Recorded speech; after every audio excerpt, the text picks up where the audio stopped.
Hello and welcome to the Film Review on BBC News. To take us through this week's cinema releases is Anna Smith. What do we have? We have Suicide Squad, the film everyone on the internet seems to be talking about at the moment. DC Comics adaptation, supervillains trying to save the world. Margot Robbie stars along with Will Smith and a host of other stars. And then a change of tone, we've got The Carer. Brian Cox plays an ageing thespian in a British comedy drama about a man who befriends his carer. And then finally, Up for Love, which is a Franco-Belgian comedy starring Jean Dujardin from The Artist, and he's digitally shrunk to appear 4'5".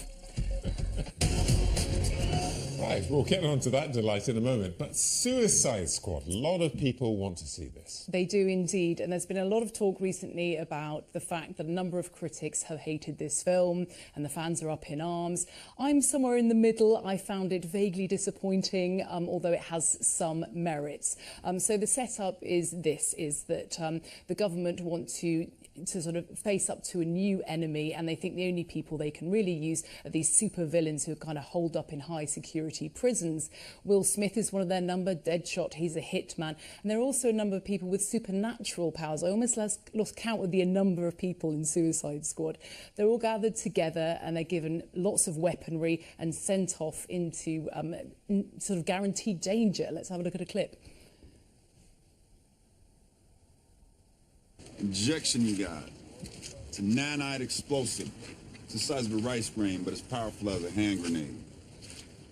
You disobey me, you die. You try to escape, you die. You otherwise irritate or vex me, and guess what? You die. I'm known to be quite vexing. I'm just forewarning you. Ladies, shut up! This is the deal. You're going somewhere very bad to do something that'll get you killed. But until that happens, you're my problem. So is that like a pep talk? Yeah, that was pep talk. Grab what you need for a fight. We're wheels up in 10. Well, you know, that scene is the Dirty Dozen with superheroes, isn't it? You've got it, exactly. And prior to that, we have quite a fun setup. We're introduced to each one of them. They've each got their own kind of soundtrack and their own shtick, and they're giving the guards some bat chat in the prison. Unfortunately, this is the point after which it gets quite dull. It gets into long, extended action sequences against these enemies, which seem a bit vague. There's an enchantress conjuring up armies, played by Cara Delevingne, all a bit odd. What you saw in there is the best and the worst part of this movie, which is Margot Robbie. Now, she was quite funny in that scene. She's a great actress. She's very charming. She plays this character called Harley Quinn, who's this kind of psycho Barbie called a whole lot of crazy and a whole lot of pretty, as one prison guard calls it. But I didn't really like the way that she's turned into a fantasy figure, because she's basically a victim of abuse. You know, with the Joker, played by Jared Leto, she was his psychiatrist and then became sort of hypnotised by him, and then she's enthralled to him. So it's a little bit queasy from a feminist perspective, I have to say. One of the criticisms I've heard of this is these bad people just aren't bad enough. They're kind of a bit, you know, they should come home and have a cup of herbal tea. It feels very diluted and watered down, like it's been kind of dumbed down, like there was something that was quite anarchic originally. David Ayer, great director usually, but it feels like a movie made by committee, that it's just been watered down. It's sad, because to return to the Dirty Dozen, you know, one of my all-time great films, Telly Savalas and others, they are pretty evil people, and they're kind of beaten into line, and that works as a plot idea. Well, these are meant to be evil, and they're set up as that, and then it's a bit of a letdown. Quotes. The Carer, Brian Cox. Yes, well, Brian Cox, wonderful actor. And in this is a British comedy drama, quite a gentle pace, although also, like Suicide Squad, a certificate 15, because he's got quite choice language. The idea is that he's this ageing thespian who hires a carer, a young Hungarian girl who is also an aspiring actress.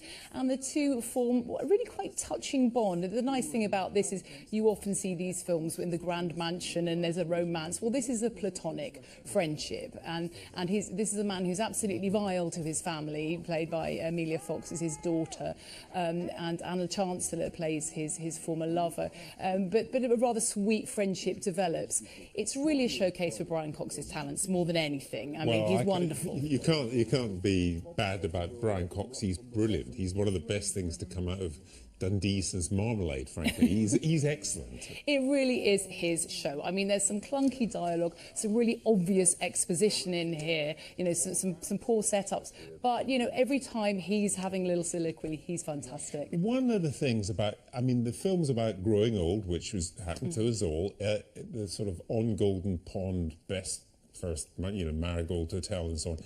The sentimentality sometimes, Quartet's another one, sometimes kind of gets to me, actually. I think, oh, gosh. In that case, I'd be a little bit wary with this one, because it is on the sentimental side. I think you have to be in an indulgent mood. I watched it twice, and the first time I wasn't quite indulgent with it. The second time, it started to annoy me. So, watch out. I could forgive Brian Cox anything. I think he's terrific. Up for Love. So this is a Franco-Belgian film. It's actually based on an Argentinian film. It's almost a shot-for-shot remake. Jean Dujardin plays a man who's actually 4'5", and he's digitally shrunk, and all sorts of techniques are used, from him sitting on a small chair to body doubles to make him look this size, which is quite distracting. And he's had a blind date with a woman who's tall, and they fall for each other, but she feels kind of uncertain about it, especially when she introduces him to her family and she's seen out and about with him. This is an impediment to their romance. Let's have a look at a clip. C'est héréditaire. Sourd, il était sourd. Non, mais non, il te demande si c'est héréditaire. Ah oui, oui. Ouais. Et vous? Non, non, pas du tout. Non. Ah bon? Ils ont une taille normale dans votre famille? Oui, oui. Non, il y a que moi, en fait. On reprendrait pas une petite bouteille de vin? Il y a que moi, parce que Monsieur, en fait, s'il vous moi, plaît. j'ai juste eu un problème de croissance. Quoi. Monsieur. Ouais. Et vous, Nicole? Qu'est-ce que vous faites dans la vie? Moi, aujourd'hui, je m'occupe de mon jardin. Mais j'ai travaillé une bonne partie de ma vie avec mon premier mari, le papa Diane. Il avait une entreprise de textile, ça marchait bien à l'époque. Tu te souviens? Oui. Ah oui, c'était quand même quelque chose. C'est le jardinage, alors, maintenant. Oui, maintenant, c'est le jardinage. Bah, oui, on a trouvé ça tous les deux. Hein, c'est une passion commune. Hein. Excusez-moi, je reviens dans une seconde. On a essayé de faire des légumes. Mais ça n'a pas marché. Ça va? Tout se passe bien au niveau du torticolis, tout ça? Ah, parce que si vous voulez, on peut se rapprocher un petit peu, on peut parler plus fort, ce serait dommage de louper une partie du spectacle, non? Hein?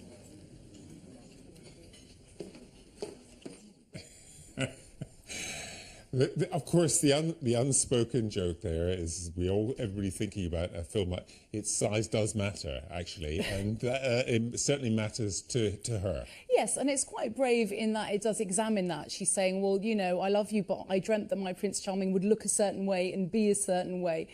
So it's something that can transfer to a lot of relationships, people thinking, well, you know, should I be sort of searching for what I imagined in my mind's eye, or should I be compromising, or should I not be so prejudiced?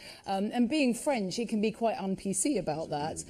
But it seems to have more fun when it's not examining that issue, when it's actually just having a bit of a laugh for his size, in a very affectionate way. It's a very open film. It's a warm film. Do you think the way it's shot, though, well, I mean, he's you know, 5'9", he's playing 4'5". Does that work? It is distracting because they've used a variety of techniques. As you can see here, he's sat on just a really small chair, and he's not always in proportion.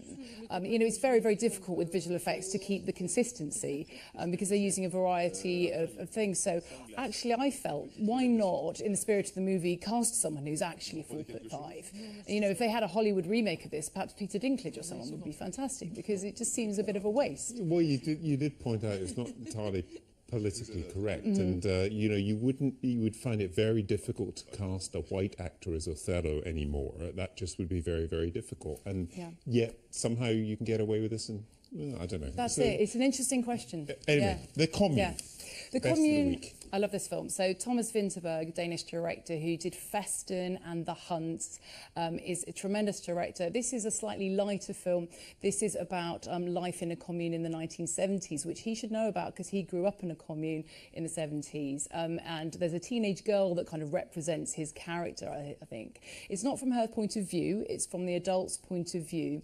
A couple of terrific actors, Trine Durm and Ulrik Thompson, who were in Festen.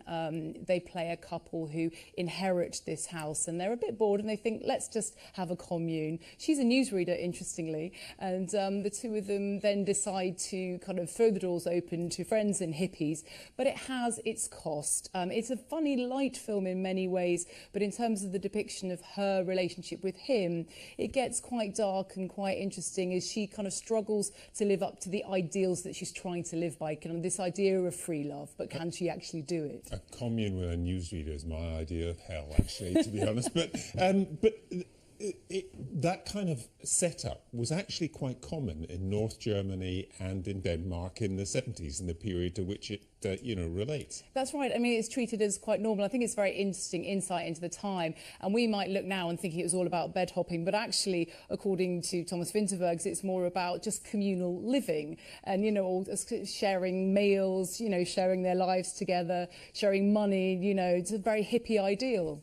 And your DVD is Mapplethorpe Look at the Pictures. Mapplethorpe, who was incredibly controversial in the United States in the 70s and 80s because of the subject matter of his pictures, very explicit. Exactly, very explicit pictures, tremendous photographs, made a big dent in the art scene. And what's interesting about this is they get lots of family and friends and former lovers, of which there are many, to talk on camera about him. And I like the fact they're not that reverent. Often you find people sort of being too polite, but nobody is that polite about him. You get a real picture of a very ambitious, hedonistic man. Who died early of AIDS, yes. Age 42, an extraordinary talent, but it raised that whole debate about what is pornography, what is art, which is presumably what's at the heart of this. Yes, fascinating film, highly recommended. Yeah. Anna, thanks very much. Now, a quick reminder before we go, you will find more film news and reviews from across the BBC online, including all of our previous shows. That's at bbc.co.uk/BBC Films. That's it for this week. Thanks for watching. Enjoy the movies. Goodbye.